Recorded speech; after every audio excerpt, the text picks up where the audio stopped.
네, 안녕하세요. 본격 공부작업 팟캐스트 서울대는 어떻게 공부하는가 한재우입니다. 칼라스타의 운의 탄생, 오늘은 그 마지막 시간입니다. 운은 결코 랜덤이 아닙니다. 운은 결코 우리가 선택할 수 없는 것이 아닙니다. 성공을 하려면 성공에 필요한 일들을 해야 하듯이 좋은 운을 끌어당기려면 좋은 운에 적합한 태도를 취해야 합니다. 칼라스타는 운의 탄생에서 그런 메시지를 던져왔고 드디어 오늘 그 마지막 시간에 이르렀어요. 행운에 대해서 오랫동안 연구한 전문가가 어떻게 하면 좋은 운을 가진 사람으로 살 수 있을지에 대한 솔루션으로 가장 마지막 챕터에서 언급한 게 무엇일까요? 도대체 어떤 태도가 운을 끌어당기는 데 있어서 가장 중요한 것일까요? 저는 이 마지막 장을 읽으면서 그동안 이 팟캐스트에서 나누어왔던 많은 에피소드들을 생각했습니다. 또 제가 나누어드린 이야기들, 간략한 해제들을 떠올렸죠. 정말이지 인생의 진리는 서로 다르지 않습니다. 그것은 마치 하나의 산꼭대기를 바라보며 서로 다른 방향에서 올라가는 것과 같아요. 궁극적인 해결책은 늘 같은 지점을 향해 있다는 의미입니다. 칼라스타는 운을 불러오기 위해 가장 중요한 태도로 삶에 대해 열린 마음을 가지라고 조언합니다. 삶이 우리에게 무엇을 요청하든 예스라고 가볍게 말할 수 있는 자세를 가지라는 거죠. 어떻습니까? 이 방송을 계속 들어오신 분들은 아시겠지만 떠오르는 사람들이 있지 않나요? 될 일은 된다. 그러므로 삶을 신뢰하고 삶이 우리에게 주는 것을 믿으라고 했던 마이클 싱어. 아무리 힘든 극한의 상황에서도 그 안에서 얻을 수 있는 의미를 찾아내라고, 그래야 일어설 수 있다고 말했던 빅터 프랭클. 그리고 지도문안 유혐간택. 지극한 도는 어렵지 않다. 그저 좋다 싫다라는 분별심을 내지 않는 것뿐이다 라고 말했던 신신명의 구절. 인생의 모든 역경에 대해서 그저 감사하다, 고맙다. 우리는 신의 자식이니까 뭐든지 할 수 있다 라고 했던 곡구 아춘. 모두 같은 이야기를 합니다. 삶에 대해서 예스라고 답하라는 거예요. 그런데 우리는 왜 예스라고 하지 못할까요? 도대체 언제 우리의 가슴이 콱 닫혀버릴까요? 답은 간단합니다.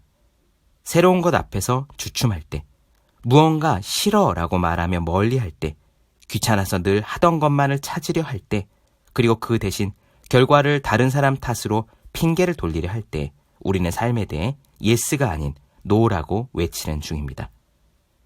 칼라스타의 마지막 챕터만 정확히 이해해도 우리의 운이 크게 바뀔 거라고 생각합니다. 적어도 저는 그래 왔습니다. 오늘 이야기 직접 들어보시죠. 바로 시작할게요.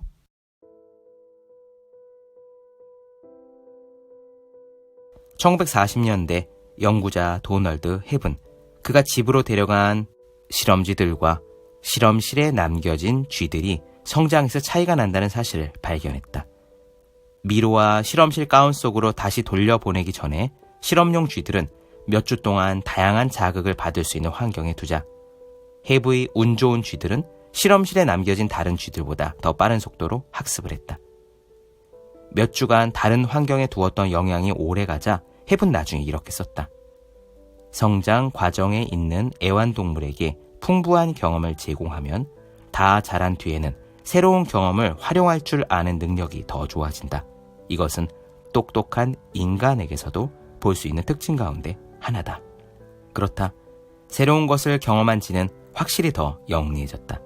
심리학자 콜린 드 영은 호기심은 개방성과 지능의 핵심이라고 말했다. 미지의 것을 받아들이는데 주저하지 않는다면 우리 앞에 새로운 기회가 펼쳐질 것이며 시간이 흐르면서 우리는 전혀 다른 길을 개척할 수 있게 된다. 좋은 작동 기억과 호기심, 그리고 새로운 생각을 반기는 태도가 서로 더해지면 지능에 긍정적인 영향을 미친다. 한 평가에 따르면 그로 인한 개개인의 편차는 최고 24% 정도까지 난다고 한다.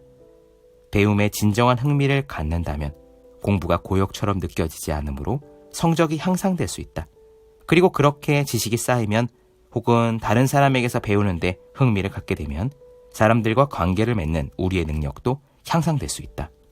미지의 것에 다가가는 일은 쉽지 않다. 콜린 드 영은 이렇게 말했다. 미지의 것은 본질적으로 위협인 동시에 기회다. 서로 경쟁하게 되는 이 두 반응 사이에서 균형을 잡는 방법은 인간의 행동과 개개인의 편차를 이해하는 데 큰 도움이 된다. 그렇다. 기질적으로 새로운 걸 꺼리는 경향이 있는 사람들은 어릴 때부터 낯선 환경에 적응하는데 시간이 걸릴 수 있다. 새로운 것에 서투른 정도가 어른이 되어 더욱 심해지면 미지의 것을 향해 나아가는 것을 더욱 어려워한다. 새로운 것을 잘 다룰 수 있다는 자기 효능감을 별로 느끼지 못하므로 그들은 차라리 싫다라는 말로 그 상황을 넘어가려고 한다. 이 음식도 싫고 이 식당도 싫고 오늘 산책도 싫다. 이렇게 싫다는 말 한마디 한마디는 변화에 적응하는 법을 배울 기회를 상실하게 만든다. 세상에 대한 자신만의 감각을 넓힐 기회를 놓치게 한다. 행동 패턴이란 잘 바뀌지 않는다. 결국 우리는 자신과 비슷한 생각을 하는 사람들이 있는 모임에나 들어간다. 그 모임 안에서 우리는 우리가 기대하는 대로 대접받고 인정받는다. 우리는 더 나아질 수 있다. 자신의 장점에 주목하고 우리를 삐딱하게 바라보는 시각을 교정하고 더 나은 몸 상태를 만들 수 있다. 우리는 어려울 때를 대비해 저축할 수 있고 무언가에 도전해 보려는 자신감을 키울 수 있고 배울 수 있는 것은 무엇이든 배우고 스트레스 수치를 낮출 수 있다.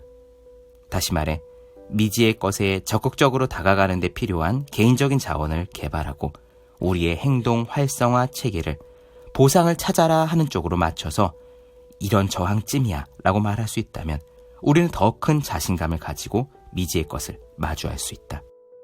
스키 타는 법을 처음 배우면서 올림픽 출전을 꿈꾸는 아이처럼 어릴 때는 누구나 트위터 창업자처럼 성공해야지 라는 꿈을 쉽게 꾼다. 그러나 전문성을 연구하는 사람들은 경고한다. 나이가 들면 많은 사람들이 이런 식의 생각을 하게 된다는 거다.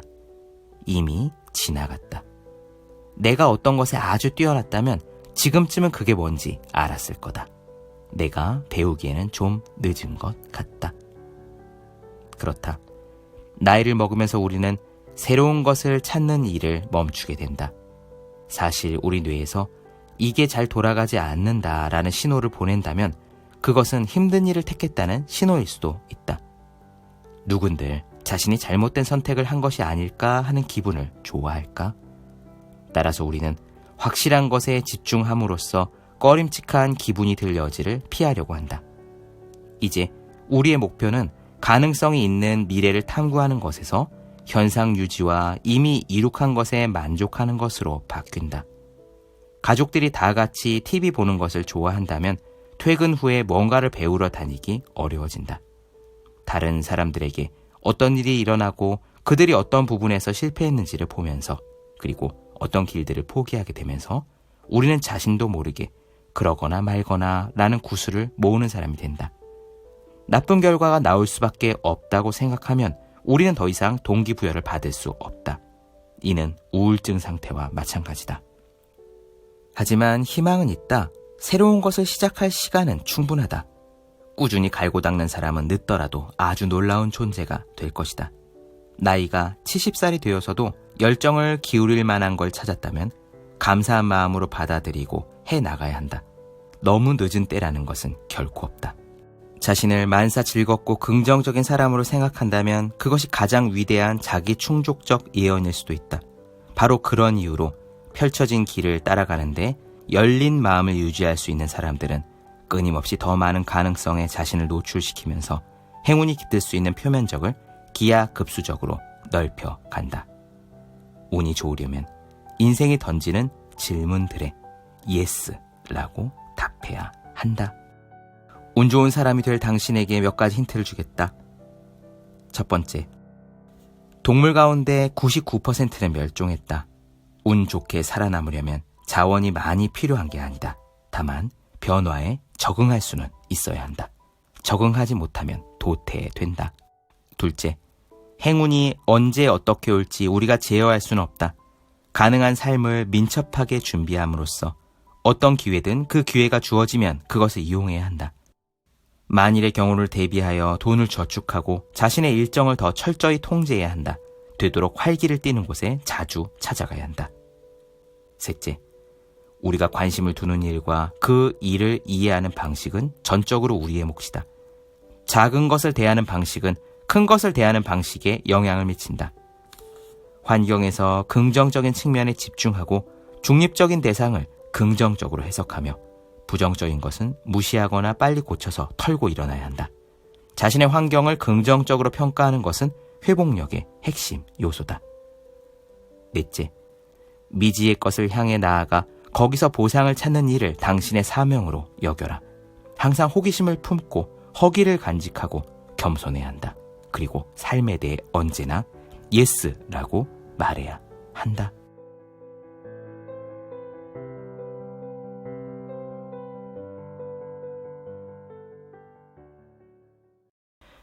네, 본격 공부작업 팟캐스트 서울대는 어떻게 공부하는가? 칼라스타의 운의 탄생 나눠보았습니다.